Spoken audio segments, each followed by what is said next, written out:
Mhm. The connection.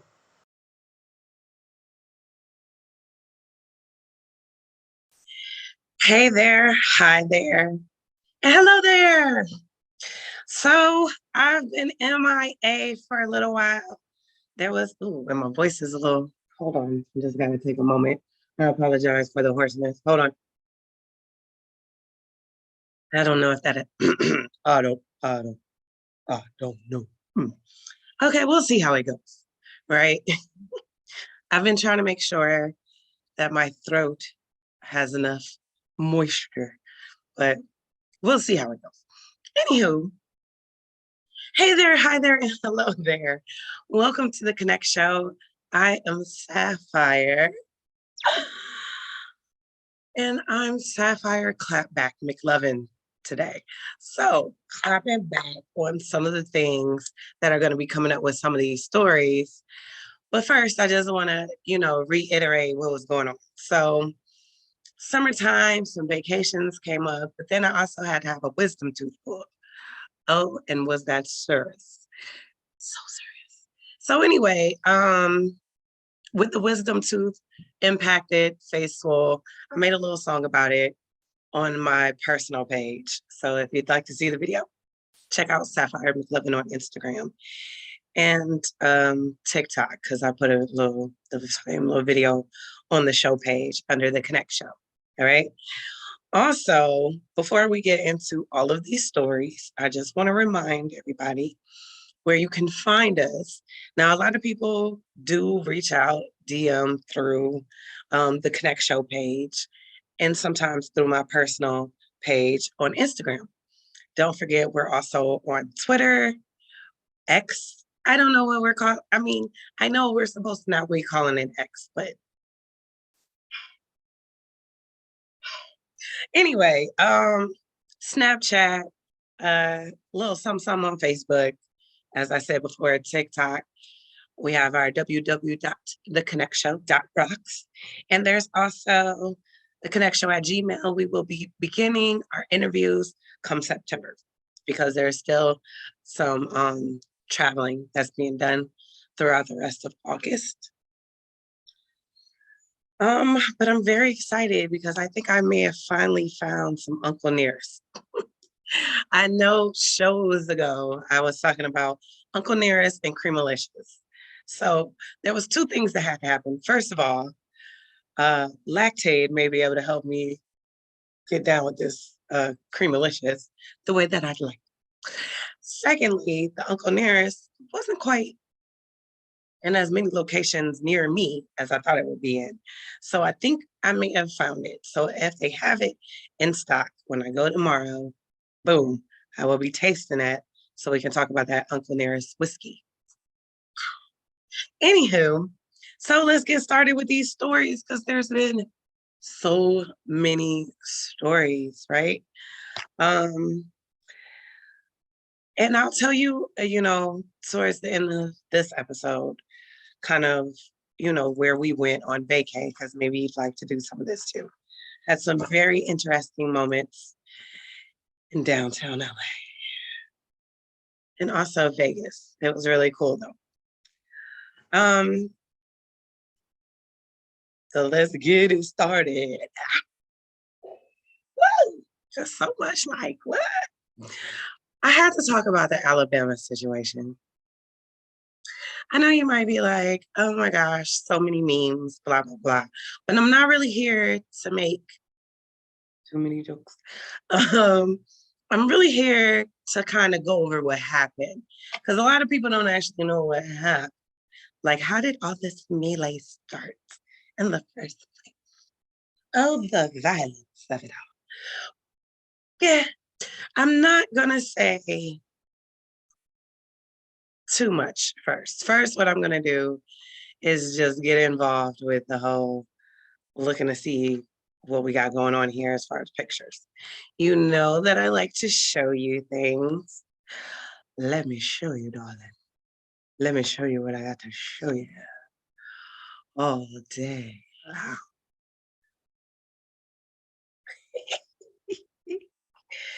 Anyway, It's all good. Um, so okay. So here we go. Here we are. You got some pictures from the video. So people, in case you don't know what happened, there was a river boat that was trying to moor, which I just learned about these terms. Basically, trying to pull up to the dock. There was already a boat that you can see here. That boat had a group of people on it. Those people did not take kindly to security seen here coming off of the riverboat and essentially telling them, hey, we're trying to pull the riverboat in here. What happens then is people come off this little boat, and there's at one point at least 5 people hitting this guy. So then other guys show up, including this swimmer who saw what was happening. Because if you see, there's like a group of people up here to the right jumping on him. So people come to his defense, basically. Like, we don't know what's going on, doesn't look right to us. And then that's when all the violence ensues. As you can see, people are arrested. People are like, oh, there were women being hit. Here's the thing, right? And I'm about to be very, very serious when I say what I'm about to say. Because I was someone who at one point was in a relationship where domestic violence took place. I never would condone a man hitting a woman or pushing a woman under typical circumstances. Now, the reason I say that is because when I was 12, my father told me, never let a man put his hands on you. If he does, I don't care where you are, call me and I will take care of that situation for you. But if you're getting into a fight with a man and he goes to walk away, let him walk away. Don't walk after him. Don't try to fight him.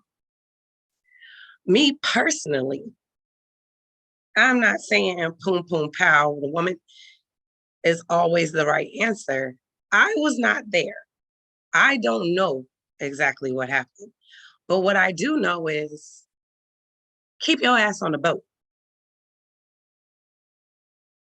There were men that were out here dealing with other men. Physically, you thought you were about to do what? Even if you were like, no, stop, don't do that, which I'm sure you weren't, because 9 times out of 10, there was some alcohol involved. This is Alabama. I'm just saying. People can tend to be a little rude under certain circumstances, not just because it's Alabama, but they have a history. What I'm saying is that they needed y'all to come off the boat for what? Because there wasn't just one female that jumped into the midst of this, you know, situation with all these men. There were a couple of women that came off that little boat to do what they were doing and maybe off the river boat too. I don't know. But if you don't know this strange man, how about you just sit down somewhere? Don't say too much of anything unless you're just trying to break it up. But we don't know if she was antagonizing, she was calling him something. It's Alabama. She could have been calling him something real serious. I'm just saying. So once again, I'm not condoning in any way, shape, or form, but I'm also not going to jump to any conclusions saying what somebody should or shouldn't have done in this situation because there was a lot going on. And at the end of the day, let me show you again, just in case you didn't see, because I want to make sure you saw. Just in case you didn't see, I want to make sure you saw who was in handcuffs. Now, could charges later on be brought up? I'm sure, but we see who was in handcuffs. And I just told y'all what happened. There was some antagonizing going on, and then violence ensued. And it wasn't from this one guy up here. I did see that on the video. I mean, it looked like he was in self-defense mode, and then other people came to his defense. And I'm not mad at other people coming to his defense. You see somebody getting attacked, do what you got to do. That means you got to come through with the breaststroke.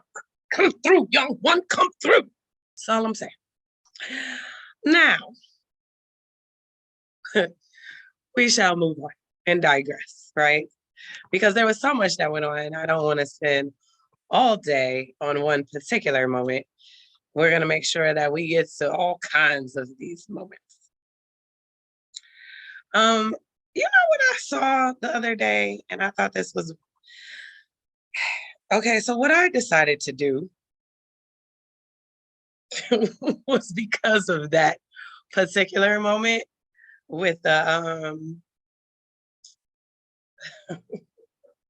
with the brawl, I decided to come up with some other things for us to discuss, right? One of the other things I want us to discuss is how to protect your vibe. That's right. Let's talk about it.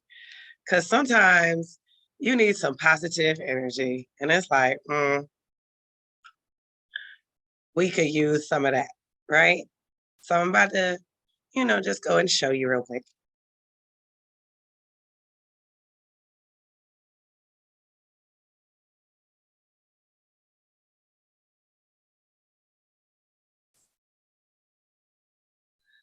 Ten steps to protect your vibe, right? Now this is by Vex King, and you can see the website at the top, bunvidastyle.com. But I thought this was cool. It's very simple, straight to the point, how to protect your vibe. Avoid gossip and drama. Let go of things you can't control. Avoid comparing yourself to others. I get so outdone. And this is real talk. It's so annoying when you're explaining to somebody what's going on with the situation with somebody else. So let's say, for instance, somebody, I don't know, has an issue they've been dealing with some kind of, let's say, anxiety, right? Because now when I talk to people, 6 out of 10 is like, I've got anxiety. So let's say it's anxiety. Say that they decided to throw a glass while at work and they got suspended.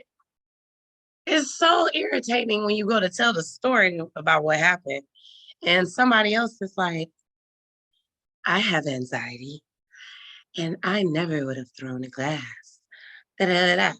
Stop comparing what you would do to what somebody else would do. Just say what you do, maybe that helps.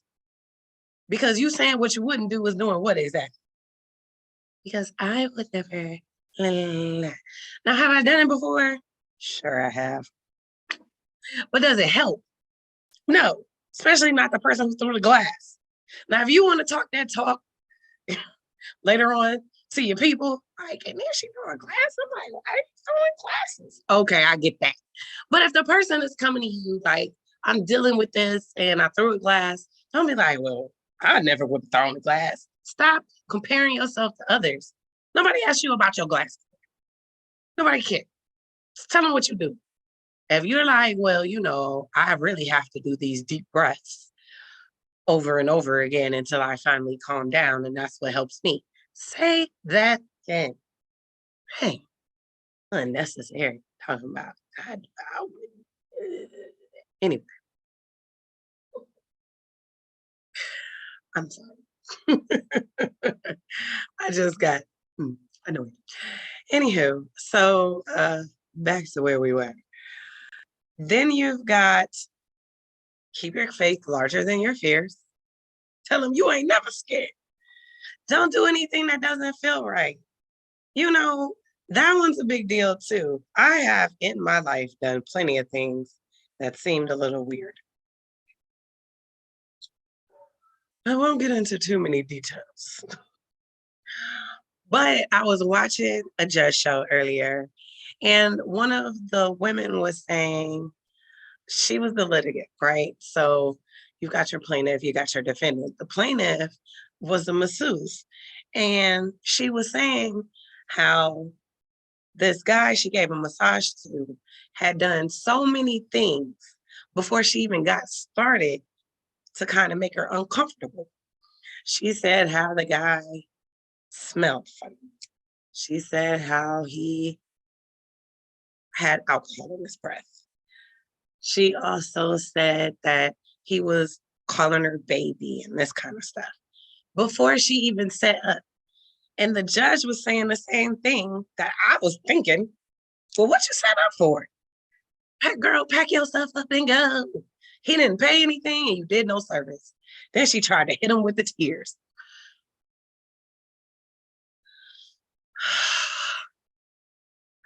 Judge, I needed the money. Girl, we've all needed some money at some point for some things.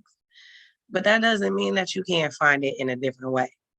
Because let's say you would have hit him with, I just need the money. But what if he would have attacked you and you already had feelings that this wasn't a good look? Sometimes you just got to go with your gut. Even if that means you feel like you're missing out on something, you might just have to miss out. Shoot. Anyway, don't be afraid to spend time alone. Let me say it again, say it again. Don't be afraid to spend some time alone. Man, I run into a lot of people that are like, I mean, I didn't want to go by myself. Why not? What? Look at, if I want to go somewhere and there isn't someone in my I'm willing to go out with you circle, because I got different circles. I just talk to you on the phone circle. I see you at work circle. I'll go out with you to places. I will travel with you. So there's, different levels to this. But if I can't find anybody to go, quick and in a heartbeat, I will go out to eat. I will go to the movies. I will take myself out. Sometimes that gets a little expensive though, because going to the strip club as a single woman, sometimes they try to bust you in your head. It's a conspiracy when you by yourself. But I digress. That's not an issue that a lot of people have. But my point is that you can go out by yourself. Don't be afraid to just kick it by yourself. Be at home by yourself. Love on you. And I know that's easier said than done for some of y'all, but it's okay to try it. Speak kindly to yourself and to other people. Like, stop it with I'm so dumb. Cut it out. Let's not do that. Please yourself before trying to please others. How are you gonna be like, okay, I can take the time out to come over, sick friend, and cook for you, even though I haven't cooked for myself, and I'm probably coming down with something because I'm not doing too well because I'm working and doing all this other stuff. But let me come over and look out for you. Sometimes you gotta take a moment and pause and be like, okay, let me make sure I'm good. How are you gonna help other people if you falling apart? Stay away from people who drain your energy. Man, that Drake song coming to my energy. Okay, you know what the song is. Y'all about to make me find it on YouTube. But at the end of the day, that energy part is huge. I will be quick. And when I say quick, I mean quick. To be like, oh, no, thank you. I'm going to just go. I'll leave houses, events. If the energy isn't wrong, right? I won't answer the phone. None of it. I know what it's like to perform. Let me see. Ooh, let's do this one. You remember energy. You know about this here. So we rewind. You know about it. Sure. Come on. What do you say about the energy, y'all? What do you say about the energy? Stay way up. What do you say about the energy, y'all? Enemies. Trying to drain me of my energy. Trying to take it from me. Oh, I'm praying for you. Well, messing with the kid. Okay. Anyway, with that being said, I remember one time in high school, a girl was like, about me. Why is that bee always smiling? Really? Dare I not smile? And she was so serious, y'all. Like this girl was like really mad at my joy. People will try to drain your energy. These energy vampires are real. I've met them. I've been in relationships with them. Whole relationships where it's like I'm coming in with positivity. They've got negative comments. Just always have an issue, always need to discuss something.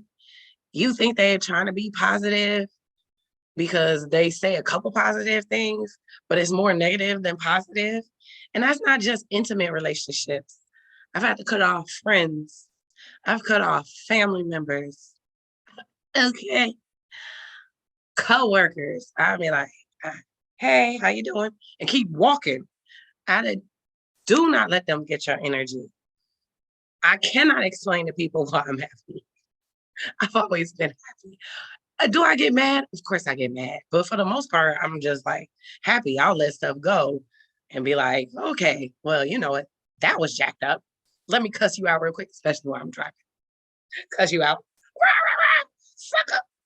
And then turn my music up a little louder and be like, yeah, get it. Oh, wait, is that what I should be playing when I get mad at people? Should I be playing the Drake? I think I should. I should be like, yeah, I should roll up on the side of him like, I'm way up. Yeah, you cut me off, but it's cool because I got enemies. I got a lot of enemies. People trying to drain me of my energy, trying to take it away from me. I pray for you, ninja. Yep, that's true. I got it going on close to my habitat.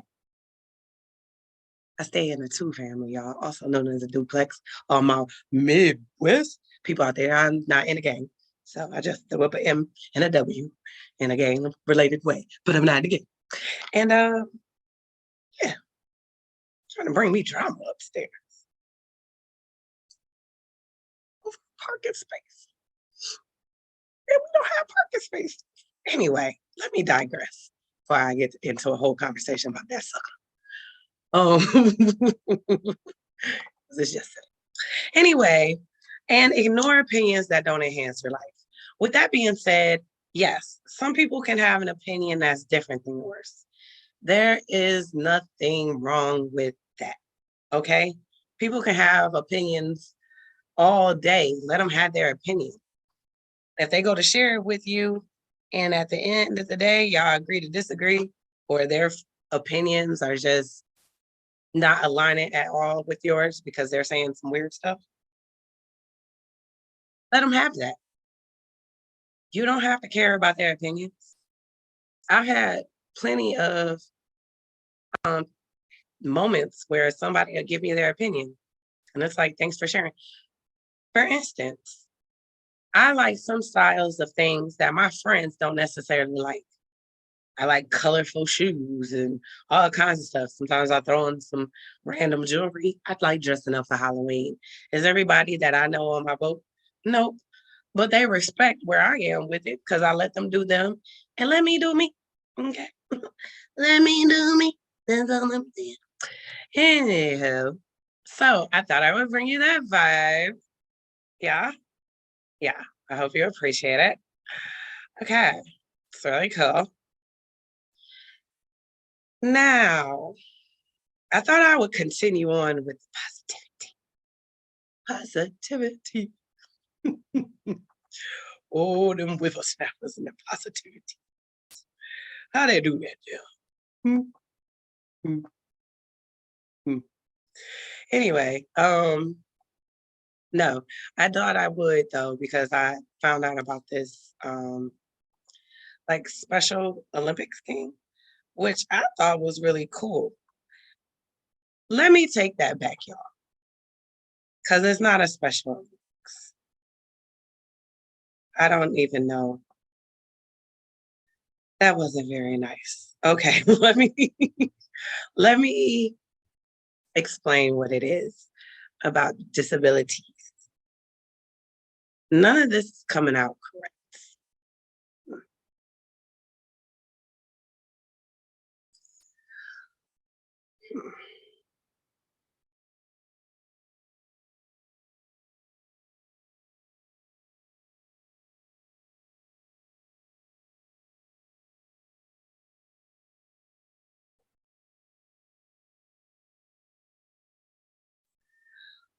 Okay,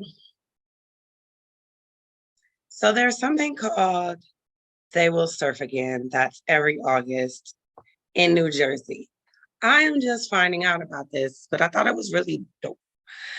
So what it is that in Wildwood, New Jersey, doctors, therapists, nurses, and staff from Jefferson Moss McGee Rehabilitation join volunteers to help people with disability ride waves in the ocean. Isn't that cool?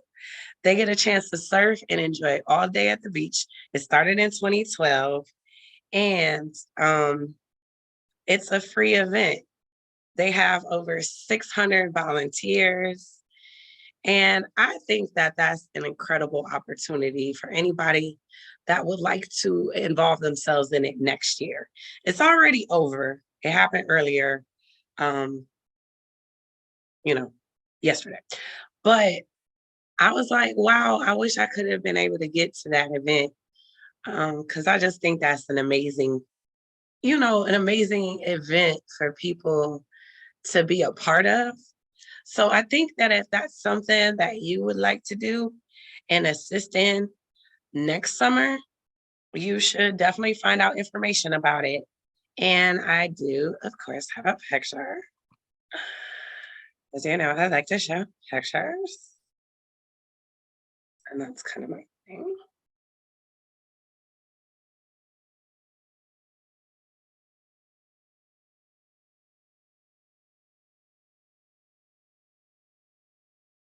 Look at the picture. Isn't that cute? Like, so people have, their various disabilities, right? Because it's not just as though it's cognitive.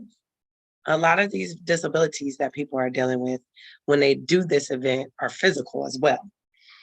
So they have these people, essentially help them with going out and surfing. I just think it's wonderful. It's an all-day event.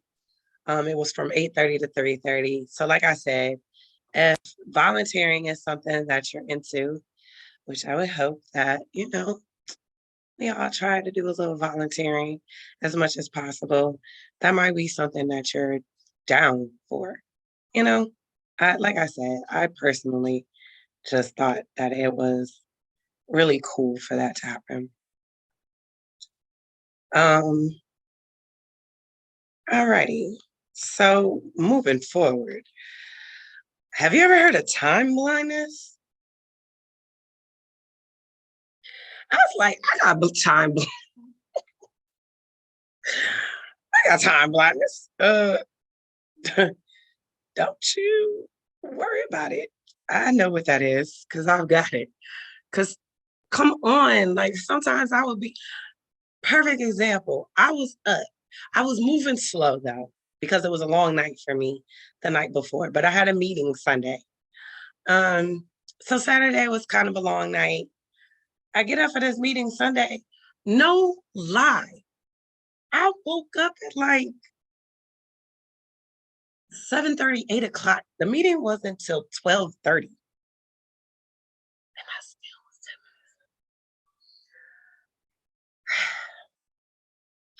but I digress.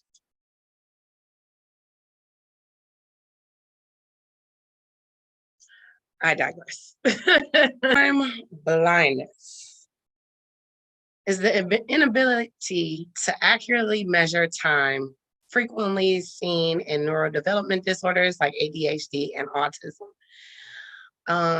Now you know ADHD, if you didn't know, it's attention deficit hyperactive disorder. So, sometimes children and adults, their mind is moving quickly and rapidly, and it's hitting a lot of different things. So they're not quite able to manage time the way that they should be able to. And they have struggles planning things a week in advance because it's difficult for them to imagine that far in the future.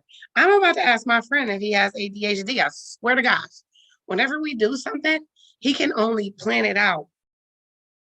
And I told him this, like, I'm used to planning things at least days in advance, if not a week or two. He cool is like the night before or the day of. And I'm like, I don't know how you function in life like that. But I wonder if he's ADHD. Now, here's some effects of it. Chronologically late to events or gatherings. Unable to stay organized at work, home, or school. Distracted when going from one thing to the next. Missing deadlines, putting things off, procrastinating, basically. Misjudging how long it takes to complete work. Intention and actions don't always line up. Like, for instance, I'm trying to write an article based on, or I'm trying to write you a letter of apology, but instead I end up writing a short story about a unicorn. You know what I mean? Feeling inadequate or like a big disappointment because it's difficult for them to do these things, and maybe called lazy. Because when you're ADHD, like, your mind is just moving around so much that it can be actually difficult to slow it down to get some simple things or what people think are simple done. So here's some ways to overcome it. You can identify the areas that they're impacting. So, like, let's say, and I would say take it a little bit at a time, right? Because some of the kids that I've worked with and teens, ADHD, it can be so much information all at once that's running through somebody's mind. It's hard for them to even understand where to start. I would say if you are dealing with time blindness or you know somebody that you start with one thing. So what is one thing we can start working on now? Maybe it's being late all the time for school. So then identify and avoid activities that are going to take you up top. For instance, I had to stop. Oh, child. Mm, mm, mm. I had to stop cleaning before I leave for work. I would wake up in the morning, I swear to gosh. And it's like, oh my gosh, are these crumbs on the counter? Let me hurry up and wipe this counter off real quick. Is that a scuff mark on the kitchen floor? Gotta get that. Is that water residue on the, from it being hot and steamy from the shower? Oh, where's the Windex? Now I spent 20 minutes identifying cleaning. Like, I haven't even stopped to dust. And I had to tell myself, yes, could you, I don't know, could you just like wait to clean when you get home? Hmm, but it's hard. I know you don't like a lot of clutter or dirt, but this is gonna make us late. Like, we're just getting to work just on time, barely making it. If there was any more traffic, we would have been done up today. Right. So I had to be like, okay, stop cleaning before you go to work. And I ain't even got ADHD. But I'm not exactly sure about that. I may, actually. I had to start eating differently, the older I got, because I'm pretty sure when I was trapped up against the wall behind the teacher's desk, because she put me there for making noises and talking, and I still make noises, random noises. They probably would have given me medication. Oh, my mother was like, "No, we're not putting her on anything." That's the only reason I skipped past that, but seriously, I was, "Hmm, I'm different. Yeah, I'm different." Anyway, don't play the blame game. Don't be like, "Oh my gosh, I don't amount to anything." Have multiple alarms. I do. I have one alarm that goes off at a certain time, and then I have another. I'm starting to wonder if I don't have ADHD for real. I have one that goes off when I first wake up, but then I have, I snooze it, but then I have another alarm that I go off like half an hour later. Like, no, girl, you really, where are you right now? Um, Sticking to it so I'm not late. If it is too mundane, make it simple. Oh my gosh, y'all. Listen, schooling can be a little overwhelming sometimes from people. One of the reasons why are because of the tasks that are involved. So let's say, you get your syllabus in the beginning of a class, and it's like, yeah, towards the end, you're going to have this 15, 20-page paper due on a subject dealing with whatever in the fig Newton. Don't wait. Do not wait and be like, gotcha. Let me do all 15 pages at once. Hecky no. I always break that stuff up. I'll be like, okay, this is due in 2 weeks. So tomorrow I'm going to start with the first few pages.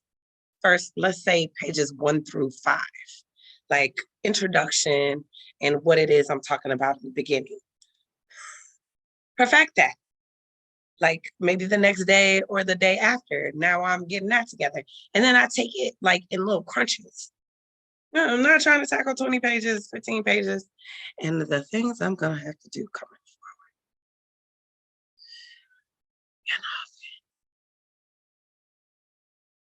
Break it up. Break it up. Also, um, one of the things too is that you can use visual timers. Sometimes people are like, oh, I got the timer on my phone, but I work with kids. Um, so visible timers are very easy for them. But like I said before, start with something really easy that you can do and do what you can as you can do it. It's a learning process. You have to learn how to develop your mind to wrap around these things. Back to the visual timers, especially with smaller kids, but even as you're an adult with certain tasks. Visual timers allow you the opportunity um, to actually see the sand moving down, right? I mean, you can do a clock and all of that. My kids like sand. They like to hold it up. Like, look, and oh, I have a timer. Oh my gosh.